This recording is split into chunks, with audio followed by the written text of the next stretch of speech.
After the big hit with Disney-cember, everyone's been asking me the same thing. Do the DreamWorks movies, do the DreamWorks movies.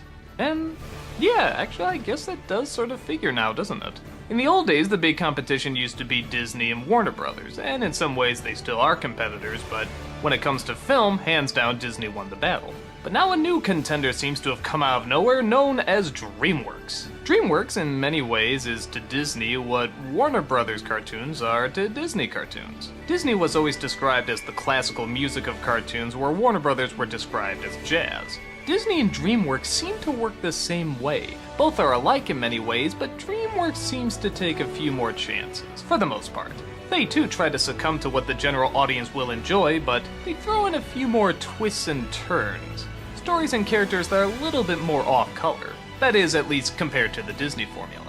And it turned out to be a success, with many of their movies being big hits, and some of them not being such big hits. But financial stability doesn't always mean artistic success, so let's take the month of February to look through all of DreamWorks' animated features. This is the month I like to call DreamWorks-uary.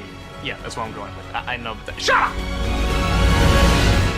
Let's start with DreamWorks' very first anime feature, Antz, the controversial predecessor to A Bug's Life.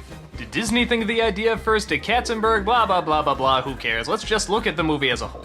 The film stars an ant named Z, played by Woody Allen. He's, big surprise, a neurotic, living in a colony of ants where it's very easy to lose your identity. He has friends here and there, but for the most part he finds it hard to fit in. That is, until he accidentally comes across the Queen's daughter, played by Sharon Stone. Which is weird because, yeah, they're all technically her children, but I guess somehow they singled her out as princess because she's being trained to carry the children. I don't know how it works, but they have a romance and seem to hit it off. But while uncovering an evil plan from a general ant, played by Gene Hackman, Z and the princess get whisked away outside of the colony. And thus, the two are on a hair-raising adventure against humans, other insects, and even their own kind to find what they call paradise, known as Insectopia, which is really nothing more than a garbage can. As a first film, this is pretty good from an animation company. The CG now is a touch dated, but when it came out, it was pretty impressive. I find it interesting that I actually don't have a hard time telling the ants apart. They're not drawn like typical cartoon characters with big eyes or big expressions, but somehow I actually do know which ones are which. Part of that comes from the incredibly distinct voices that they have. Yeah, this movie really crams the celebrities in there. I mean, there's a ton. But to its credit, they all sort of fit. Woody Allen as the neurotic, that's a no-brainer. Gene Hackman as the bad guy, that works obviously. Stallone as a soldier obviously fits well. Jennifer Lopez as one of the tough miners, that works too. Danny Glover as a supportive comrade. Dan Aykroyd as a snobby sophisticate. These actually really do fall together. That is all except for one. What the is Christopher Walken doing in this movie?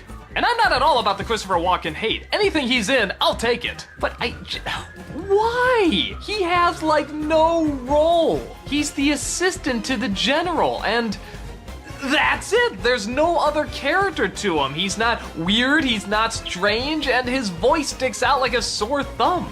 Imagine it. A strong colony, sir. Colony we can be proud of. I just remember snickering the whole time because every time he opened his mouth, I'd be like, oh, that's Christopher Walken, and he sounds funny. I wish he was given funny stuff to do.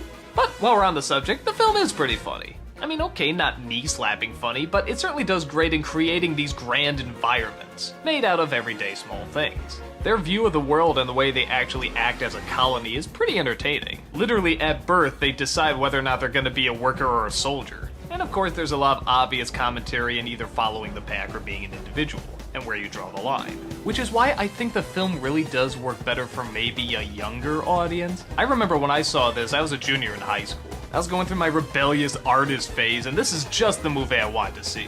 Not realizing that a bajillion movies more that year and the following years were going to come with a very similar message. It's not a bad message, it's just kind of been hammered to death in other films, and yeah, this one kind of hammers it to death too.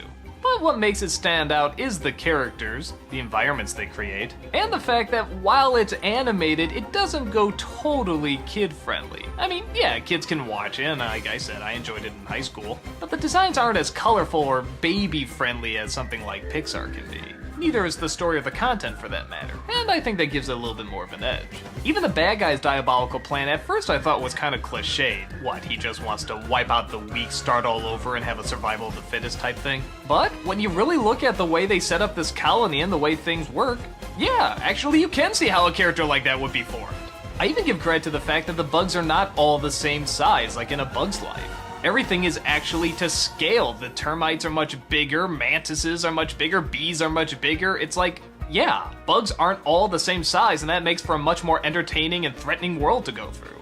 So I really like the film. Does it have flaws? Sure. Is the message a little passé? A touch. But I think it still stands out as being a very unique tongue-in-cheek adventure. And audiences at the time seem to like it too. But this would turn out to be only the first big hit in DreamWorks' lineup.